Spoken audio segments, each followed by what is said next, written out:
तर उद्या अहमदाबादमध्ये भारत विरुद्ध न्यूझीलंड हा T20 क्रिकेटचा फायनल होणार आहे. पण या फायनल आधी न्यूझीलंडचा कॅप्टन मिशेल सँटनर याने भारतीय प्रेक्षकांना आणि भारतीय संघाला संदेश वजा धमकी दिली आहे. नक्की काय झालंय जाणून घेऊया या व्हिडिओमध्ये. तर आज मिचेल सँटनर याची प्रेस कॉन्फरन्स झाली. या प्रेस कॉन्फरन्समध्ये त्याला प्रश्न विचारण्यात आला, की हा एवढा मोठा फायनल होणार आहे. सगळे भारतीय प्रेक्षक स्टेडियममध्ये असणार आहेत. तर तुम्ही त्यांच्यासमोर कसा हा सामना खेळणार आहे?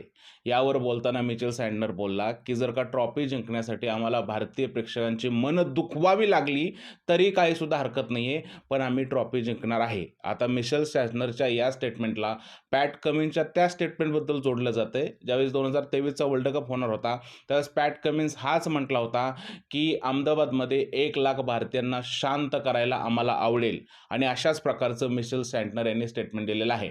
त्याचबरोबर तो म्हणलेला आहे, की अशा प्रकारचे जे सामने असतात, विशेष करून नॉकआउट, त्यामध्ये अंडरडॉग टीमसुद्धा कोणत्याही टीमला हरवू शकते आणि आमचा जो संघ आहे, तो मानसिकदृष्ट्या खूप जास्त स्ट्राँग आहे आणि या सामन्यासाठी तयारसुद्धा आहे.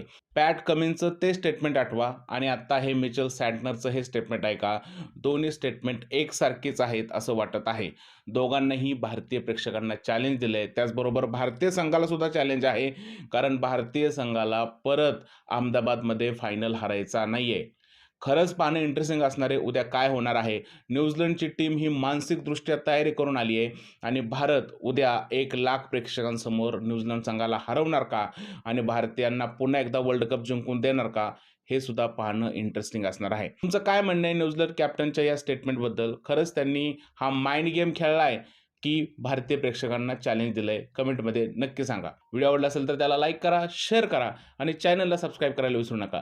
भेटूया पुढच्या व्हिडिओमध्ये. तोपर्यंत जय हिंद, जय महाराष्ट्र आणि भारत माता की जय.